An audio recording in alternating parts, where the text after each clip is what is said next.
আজকে মানে সর্বশেষ দিল্লির অবস্থা কি? এই যে আন্দোলনের পরিস্থিতিটা কোন পর্যায়ে আছে, তারপরে অন্য মূল আলোচনা একটু যাব। দেখুন, দিল্লিতে ছাত্রদের যে আন্দোলন, সেটার কোনো, তাদের যে দাবিতে আন্দোলন, তার কোনো সমাধান হয়নি। ফলে আপনি যেটা জানেন, ছাত্ররা সবসময় একটা প্রতিষ্ঠান বিরোধী আন্দোলন করে থাকেন এবং সেই আন্দোলন যথেষ্ট জোরদার হয়েছে। তাতে বোঝা যায় যে সাধারণ মানুষ ও ছাত্রদের মধ্যে বর্তমান শিক্ষা ব্যবস্থা, পরীক্ষা ব্যবস্থা এসব নিয়ে একটা ক্ষোভ আছে। এবং সেই ক্ষোভের কারণে এটা কেবলমাত্র আর দিল্লিতে নেই, এটা গোটা দেশের বিভিন্ন রাজ্যে ছড়িয়ে পড়ছে। আজও এত রাত্রেও দেখুন, যন্তর মন্তর যেখানে ছাত্ররা অবস্থান করছেন, দিল্লিতে যাতে ছাত্ররা যোগ দিতে না পারে তার জন্য সমস্ত মেট্রো স্টেশন বন্ধ করে রাখা হয়েছে। নিকটবর্তী মধ্য দিল্লির 17টা মেট্রো স্টেশন আজও বন্ধ, কালও বন্ধ, যাতে মেট্রো স্টেশনের নিকটবর্তী জায়গা থেকে তারা যেতে না পারেন, এমন একটা কারণেই করেছে সরকার। নিঃসন্দেহে এটা নরেন্দ্র মোদী সরকারের উপরে একটা ভয়ঙ্কর চাপ তৈরি হয়েছে, এ বিষয়ে কোনো সন্দেহ নেই। এবং এই পরিণতি কি, এখনো কিন্তু স্পষ্ট করে বলা খুব মুশকিল, কিন্তু আন্দোলন ছড়িয়ে পড়ছে গোটা দেশ জুড়ে, এই বিষয়ে কোনো সন্দেহ নেই। এবং নরেন্দ্র মোদী সরকার এই প্রথম একটা বড় ধরনের প্রতিবাদ আন্দোলনের সম্মুখীন হয়েছে। বছর ৫ আগে যখন কৃষকরা আন্দোলন করেছিলেন, তাতে মোদী সরকারকে পিছু হটতে হয়েছিল। যে আইন তারা এনেছিলেন কৃষকদের জন্য, সেই আইনটা প্রত্যাহার করে নিয়েছে। এখানে নির্দিষ্টভাবে দাবিগুলো অন্য। দাবিগুলো হচ্ছে, এক, যেহেতু গত মে মাসে যে মেডিকেল পরীক্ষার ভর্তির জন্য যে পরীক্ষা হয়, তাতে ২২ লক্ষ ছাত্র সারা দেশ জুড়ে পরীক্ষায় শামিল হয়েছিল। কিন্তু সেই প্রশ্নপত্র ফাঁস হয়ে যায়। প্রশ্নপত্র ফাঁসের ঘটনাটা কিন্তু ভারতে প্রায় বিভিন্ন রাজ্যেই ঘটছে। ফলে ছাত্রদের মধ্যে একটা হতাশা দেখা দেয়। দীর্ঘদিনের প্রস্তুতির পরও যখন পরীক্ষা ফাঁস হয় এবং কোনো ঠিক নেই। তারপরে পরীক্ষা যদিও হয়েছে, হয়নি যে তা নয়। কিন্তু মানুষের মধ্যে যে ক্ষোভ, ২য় বার পরীক্ষা দেওয়ার পর ১ম বারে পরীক্ষা দিয়ে যে ধরনের প্রস্তুতি ছিল, ২য় বারে পরীক্ষায় তারা হয়তো সফল হননি বা হতে পারছেন না। তাদের মধ্যে যে ক্ষোভ, যে ১ম পর্যায়ে যে পরীক্ষা ছিল সেটা হলে হয়তো ভালো হতো। এনিওয়ে, যার ফলে অবসাদগ্রস্ত হয়ে অন্তত ২০ জন ছাত্র আত্মহত্যা করেছে এবং ফলে তাদের পরিবাররাও কিন্তু এতে শামিল, এই আ আন্দোলনের সঙ্গে যদি বলেন। এবং এর সঙ্গে আমরা দেখছি বিভিন্ন রাজ্যে কিন্তু বহু পুলিশ কর্মী, সেনাবাহিনী, তাদের পরিবারের লোকেরাও যে পরীক্ষা দিয়েছে তারাও কিন্তু শামিল হচ্ছেন না, তারা বিশেষ করে অবসরপ্রাপ্ত যারা। ফলে স্বাভাবিকভাবেই এমন একটা ব্যাপক আন্দোলন, তার সঙ্গে বিরোধী দল, বিশেষ করে কংগ্রেস দল, সেই দলটি তারা এই আন্দোলনকে সমর্থন করছে। সরাসরি আন্দোলনে যোগ না দিয়ে পরোক্ষে সমর্থন করছেন। আজও সন্ধ্যেবেলায় ইন্ডিয়া জোট বলে যেটা আছে সমস্ত বিরোধী দলের, তাদের সমস্ত এমপিরা একযোগে গান্ধী যে ভবন, সেখানে তারা মার্চ করেছেন প্রতিবাদ স্বরূপ। দাবি হচ্ছে যে শিক্ষামন্ত্রীকে পদত্যাগ করতে হবে। যে বা যারা পুলিশ বা কর্মকর্তা যারা ছাত্রদের উপরে পুলিশি লাঠিচার্জ করেছে, তাদের বিরুদ্ধে শাস্তিমূলক ব্যবস্থা নিতে হবে এবং সামগ্রিকভাবে একটা পরীক্ষা ব্যবস্থার সংস্কার। এখন এই বিষয়ে সর্বশেষ যেটা আমি শুনলাম সেটা হচ্ছে যে সরকার পক্ষ থেকে একটা আলোচনার প্রস্তাব আন্দোলনকারীদের ২য় বার দেওয়া হয়েছে। কিন্তু তারা সিদ্ধান্ত নিয়েছেন যে, ১ম বার তারা গিয়েছিলেন এক মন্ত্রীর বাড়িতে, জেপি নাড্ডার বাড়িতে, যিনি স্বাস্থ্যমন্ত্রী। কিন্তু সেটা তাদের অভিজ্ঞতা খুব সুখকর হয়নি।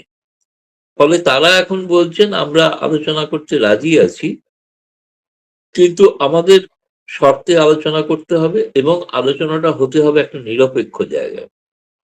মানে কেবল মন্ত্রীর বাড়িতে নয়, যন্তর মন্তরে যদি তার নিরাপত্তাজনিত কোনো অসুবিধা থাকে, যে নিরপেক্ষ কোনো স্থানে হতে পারে। পরিস্থিতি যদি বলেন, আমি ইংরেজি শব্দ ব্যবহার করবো যে পরিস্থিতিটা ভোলেটাইল। কিন্তু দেখুন, এইটার ফলে অনেকের একটা ধারণা হচ্ছে বাংলাদেশ বা ইত্যাদি, যে বিশেষ করে বাংলাদেশে তাদের ধারণা, তাদের দেশে যেভাবে যে আন্দোলন হয়েছিল, যেভাবে সরকার পতন ঘটেছিল, নেপালে ঘটেছিল, একইভাবে বোধহয় ভারতে ঘটবে। ভারতে এই ধরনের অভ্যুত্থান হয় না। ভারতে প্রতিরোধ আন্দোলন তৈরি হয়, প্রতিবাদ আন্দোলন তৈরি হবে। কিন্তু শেষ পর্যন্ত সিদ্ধান্তটা হবে পার্লামেন্টের মধ্যে। অথবা আগামী লোকসভা ভোটে। এখানে কোনো অভ্যুত্থান হতে পারে, কিন্তু অভ্যুত্থানে সরকার বদল হয় না। একটা আশঙ্কা আছে, নেই যে তা নয়। নরেন্দ্র মোদী সরকারের কিন্তু বেশ কিছু শরিক দল তারা সমর্থন করছে। তাদের অনেকেই কিন্তু যেভাবে এই ছাত্রদের দাবি দেওয়ার আন্দোলনকে ঘিরে বা রাহুল গান্ধীকে যেভাবে গ্রেপ্তার করা হয়েছে, সেটা কিন্তু তারা সকলে মেনে নিচ্ছেন না। তো তারা এখনো এই কারণে তারা নরেন্দ্র মোদী সরকারের উপর থেকে সমর্থন প্রত্যাহার করে নেবেন এমন কোনো ঘোষণা করেননি। কিন্তু তারাও একটা বিজেপি দলের উপরে চাপ তৈরি করছেন যে আপনাদের এই বিষয়টাকে আরো সহনশীলতার সঙ্গে দেখা উচিত। এখন আমি এটা যদি দাদা কিন্তু কোনো একটু, বলুন। আপনি যেটা বলছিলেন ইতিমধ্যে আমি সেই প্রশ্নটা আপনাকে করতামই, যে আন্দোলনের প্যাটার্নটা মানে বাংলাদেশে আন্দোলনকারীরা ঠিক যেই ভাবে আন্দোলনটি জমিয়ে তুলেছিল, জাগিয়ে তুলেছিল এবং একটা পরিণতির দিকে নিয়ে আসছিল, এখন পর্যন্ত কিন্তু সে আন্দোলনের মানে কাঠামোগত প্যাটার্নটা প্রায় একই ধরনের। এতেই অনেকে মনে করছেন যে বাংলাদেশের মতোই কিছু হয়ে যাচ্ছে কিনা। কিন্তু আপনার কথা অনুযায়ী যে হয়তো বা বড়জোর যদি সরকার পক্ষ দাবি মেনে নেয়, শিক্ষামন্ত্রীকে যদি পদত্যাগ করতেই হয়, কিন্তু সেটা অনেকে যেমন বাংলাদেশে উচ্ছ্বাস দেখা যাচ্ছে যে মোদীকেই মনে হয় পদত্যাগ করে ফেলতে হবে, তেমন পর্যায়ে যাবে কিনা, মানে বাংলাদেশের মতো আপনি বলছেন যে অভ্যুত্থান না, কিন্তু এমন কোন পর্যায়ে যেতে পারে কিনা। বাংলাদেশের সঙ্গে অভ্যুত্থানের সঙ্গে কোনো কোনো মিল নেই।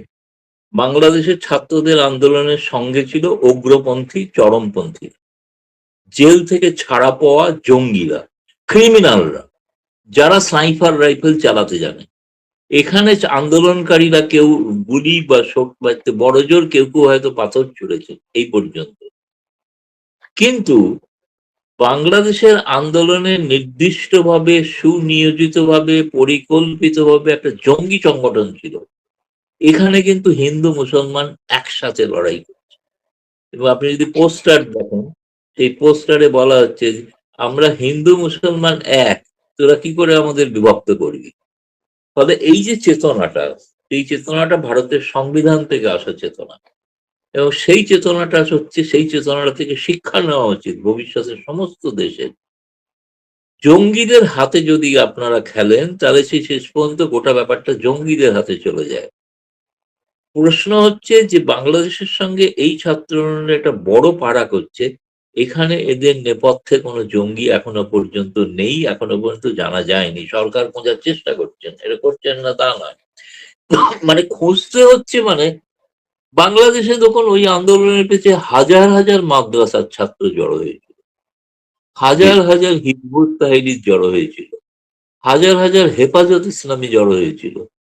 বাংলাদেশে ভারতের জামায়াত ইসলামী অত্যন্ত সেকুলার, তারা এই ধরনের ছাত্রদের আন্দোলনকে সমর্থন করতে পারে, কিন্তু তাদের এই ধরনের কোনো প্রভাব নেই। ফলে আপনি আহ, যেটা বলছেন, একটা বড় মৌলিক রাজনৈতিক চরিত্রগত পার্থক্য আছে ছাত্রদের মধ্যে। ছাত্ররা বাংলাদেশে শুরু করেছিল কি, বাংলাদেশের ছাত্রদের আন্দোলনটাকে হাইজ্যাক করেছিল জঙ্গিরা, কিন্তু ভারতে কিন্তু জঙ্গিরা হাইজ্যাক করে। অনেক ধন্যবাদ আপনাকে। আর যদিও এই আন্দোলনের সমর্থনে দেখলাম যে বাংলাদেশে যারা এতদিন স্লোগান দিচ্ছিল যে ঢাকা না দিল্লি, ঢাকা ঢাকা, মানে দিল্লির মুন্ডুপাত যারা করতেন, তারা এখন হয়তোবা যে কোনো মুহূর্তে দিল্লি দিল্লি চলো অভিযানের ঘোষণাও দিয়ে দিতে পারেন, এমন একটি ঢাকায়ও দেখলাম যে একটা সমাবেশ হয়েছে। ওই দিল্লির বিরোধীরাই এখন দিল্লি যাওয়ার একটা পায়তারা করছে। তো আপনার কাছ থেকে এখন মূল আরেকটি বিষয়, যে এই পরিস্থিতির মধ্যে হঠাৎ করে বাংলাদেশের প্রধানমন্ত্রীকে ভারতের প্রধানমন্ত্রী আমন্ত্রণ জানালেন, এইটার কোনো প্রেক্ষাপট আপনি পাচ্ছেন কিনা বা কোনো ভিতরে কিছু আছে কিনা। না, দেখুন, সোজা কথা হচ্ছে, ভারত যখন কোনো বহুরাষ্ট্রীয় মঞ্চের কোনো সম্মেলন আয়োজন করে, তখন নিকটতম প্রতিবেশী হিসেবে বাংলাদেশকে সেখানে আমন্ত্রণ জানায়। ভারত যখন G20 পৌরোহিত্য করছিল, শিখর সম্মেলন হচ্ছিল, তখন বাংলাদেশের তখনকার প্রধানমন্ত্রী শেখ হাসিনাকে আমন্ত্রণ জানিয়েছিল। তারপরে ভারত যখন গ্লোবাল সাউথ সামিট, দক্ষিণ গোলার্ধের দেশগুলোর যখন শিখর সম্মেলন আয়োজন করেছেন, তখন কিন্তু অন্তর্বর্তীকালীন সরকারের মোহাম্মদ ইউনূসকে আমন্ত্রণ জানিয়েছিল। এবং তিনি শেখ হাসিনা সরাসরি যোগ দিয়েছিলেন, কিন্তু মোহাম্মদ ইউনূস ভার্চুয়ালি এসে যোগ দিয়েছিলেন। তো এইটার একটা কিন্তু আহ কি কথা যে এই প্রথম ভারত ব্রিক্স এর পৌরোহিত্য করছে, এবং ব্রিক্স এর পৌরোহিত্য করার সময় এখানে 11টা ব্রিক্স এর দেশ, বাংলাদেশ কিন্তু তার সদস্য নয়, বাংলাদেশ অবজারভার কান্ট্রিও নয়, কিন্তু বাংলাদেশকে বিশেষ আমন্ত্রণ জানানো হয়েছে, বাংলাদেশকে আমন্ত্রণ জানানো হয়েছে, ফলে এখন যিনি প্রধানমন্ত্রী তাকেই আমন্ত্রণ জানাতে হবে, সেই জন্য তাকে আমন্ত্রণ জানানো হয়েছে। এরকম একটা অন্তর্রাষ্ট্রীয় মঞ্চে আসার সুযোগ পাচ্ছেন তারেক রহমান, তার ক্ষেত্রেও একটা বড় একটা কূটনৈতিক, তিনি হয়তো ভবিষ্যতে অনেক কিছু কূটনৈতিক এর থেকে অনেক সাফল্য আদায় করে নিয়ে যে ফিরতে পারেন দেশে। অবশ্যই এলে একটা দ্বিপাক্ষিক বৈঠক হতে পারে। দ্বিপাক্ষিক কিন্তু বৈঠক হলে সেখানে তিনি কি সার্বিকভাবে যাবেন না? অনেকে বলছে, তার অনুসারীরা বলছে যে না, ভারতে তারেক রহমান যেতেই চান না। এরকমও কেউ কেউ বলার চেষ্টা করেন। আপনার কি মনে হয় তারেক রহমান কি অ্যাটেন্ড করবেন এটা? মার্কিন আবার একটা এটা চক্ষু এটা রাঙানি এটা আছে কিনা? এটা এটা মনে হওয়ার কোনো ব্যাপার নেই। ভারত সর্বপ্রথম প্রধানমন্ত্রী গোটা বিশ্বের মধ্যে যিনি তাকে আমন্ত্রণ জানিয়েছিলেন। তা সত্ত্বেও তারেক রহমান ভারতে আসেননি। তিনি চলে গেলেন মালয়েশিয়া হয়ে চীনে। কিন্তু এটা তাকে অন্য কোনো সময়ের জন্য আমন্ত্রণ জানানো হয়নি। সেপ্টেম্বর মাসে যখন ভারতে ব্রিক্স শিখর সম্মেলন অনুষ্ঠিত হবে, সে সময় ভারতের মনে হয়েছে বাংলা তিনি আসবেন। এখন ভারতের তরফ থেকে আমাদের এই কথাটাই বারবার বলতে চাইছি যে ভারতের পক্ষ থেকে সহযোগিতার হাত সবসময় বাড়ানো আছে। আপনি সহযোগিতা করবেন কি করবেন না, সহযোগিতা সেই করমর্দন করবেন কিনা, সিদ্ধান্ত তো আপনার। এ তো গোটা দুনিয়া দেখবে। উনি ধরে নিন আপনি এলেন না, তাহলে সেই 11টা দেশের রাষ্ট্রপ্রধান জানতে পারবেন যে ভারত আমন্ত্রণ জানিয়েছিল, কিন্তু তারেক রহমান এলেন না। কেন এলেন না? সন্দেহ হবে যে পাকিস্তানের চাপে এলেন না। আমি বলছি না চীনের চাপে। কারণ হচ্ছে চীনের রাষ্ট্রপতি শি জিনপিং তো থাকবেন এখানে। জি। ফলে আমার মনে হয় তারা এখনো সময় অনেক আছে। ফলে আমি কোনো জানি না যে তারা আদৌ আসবে, তারেক রহমান আসবেন কি আসবে না। কিন্তু প্রথম কথা যে খবরটা আমি করেছিলাম, এবং একটা ব্রেকিং নিউজ গোচরই বলতে পারেন, যে এই প্রথম ভারত আবার তারেক রহমানকে ব্রিক্স উপলক্ষে আমন্ত্রণ জানালেন। সংবাদটি ছাপাও হয়েছে, আমার আজকেই ছাপা হয়েছে। এবং তারপরে দেখলাম বাংলাদেশের প্রতিমন্ত্রী তিনি সেটাকে সমর্থন করেছেন যে হ্যাঁ, আমরা চিঠি পেয়েছি এবং প্রধানমন্ত্রীর দপ্তরে পাঠিয়ে দিয়েছি। মানে সিদ্ধান্তটা তিনি প্রধানমন্ত্রীর উপরে ছেড়ে দিয়েছেন। তা এখন এই বিষয়ে তো আমার কোনো অনুমান করে তো লাভ নেই। এটা বাংলাদেশের সাংবাদিকরা বরং বলতে পারবেন যে তারেক রহমান আসছেন না সে আমন্ত্রণ প্রত্যাখ্যান করছে। সেটা তার উপর নির্ভর করছে। ফলে আমার মনে হচ্ছে কিন্তু কূটনৈতিকভাবে নরেন্দ্র মোদী আমার মতে একটা মাস্টার স্ট্রোক দিয়েছে। আসবে, যেমন শেখ হাসিনা মাস্টার স্ট্রোক দিয়েছেন না ডিসেম্বরে ফিরবো বলে। ঢুকতে দেবেন কি দেবেন না সেটা তারেক রহমান সরকারের বিষয়। এদের এখন ভয় হতে পারে যে কি জানি শেখ হাসিনার ফেরার ব্যাপারে কোনো আলোচনা হবে কিনা। আমি জানি না, হতেও পারে। একই সঙ্গে তার সঙ্গে আপনি যেটা প্রারম্ভিক বক্তৃতায় যেটা বলেননি ভাষণে, সেটা হচ্ছে যে ভারতে নিযুক্ত আমেরিকার রাষ্ট্রদূত সার্জেই গোর তিনিও ৩০শে জুলাই ঢাকা পৌঁছচ্ছেন। তিনি দক্ষিণ এশিয়া মধ্য এশিয়ার দায়িত্বপ্রাপ্ত। তিনিও সেখানে যাবেন। মূল উদ্দেশ্য যে চীনকে ঠেকিয়ে রাখা। সে ব্যাপারে ভারত যুক্তরাষ্ট্র একমত। ভারত যুক্তরাষ্ট্র একমত যে বাংলাদেশ একটা ইনক্লুসিভ পলিটিক্যাল সোসাইটি হোক। সেই বিষয়ে আলাপ আলোচনা হলে তখন আমরা বাকিটা জানতে পারবো। এই আর কি। একদম শেষ পর্যায়ে জানতেই চাচ্ছি যে আপনিও একটু আগেই বললেন যে বাংলাদেশ আওয়ামী লীগের সভানেত্রী শেখ হাসিনা ফেরার এখন প্রস্তুতি চলছে, এমন একটি আভাস পাওয়া যাচ্ছে। কিন্তু এর মধ্যে হঠাৎ করে বাংলাদেশের রাষ্ট্রপতি শাহাবুদ্দিন চুপ্পুর পদত্যাগের ইস্যুটি সামনে চলে আসলো। আপনি কি দুইটার মধ্যে কোনো ধরনের কানেকশন করছেন, করবেন, বা কিভাবে দেখছেন আপনি বিষয়টা? কানেকশন আছে। আমি তো ৪ দিন আগে বলেছিলাম একটা চ্যানেলে, মানে ইউটিউব চ্যানেলে, যে আমার জি। কাছে খবর হচ্ছে শেখ হাসিনার প্রত্যাবর্তনে তারেক রহমান সরকার যথেষ্ট নড়ে চড়ে উঠেছেন, এবং তারা ভাবছেনই যে মহিলা মানে এমন তেমন নয়, ঘোষণা করেছেন মানে তিনি চলেই আসবেন। এদের তাকে কে কে সাহায্য করতে পারে? তাকে সাহায্য করতে পারেন রাষ্ট্রপতি শাহাবুদ্দিন, কারণ তার পুরনো তাদের ঘনিষ্ঠ, রাজনৈতিক দর্শনের দিক থেকে ঘনিষ্ঠ, তিনি মুজিব বাহিনীর অন্যতম সদস্য ছিলেন। আর দ্বিতীয়ত কে, যার পারিবারিক সূত্রে ওয়াকারুজ্জামান।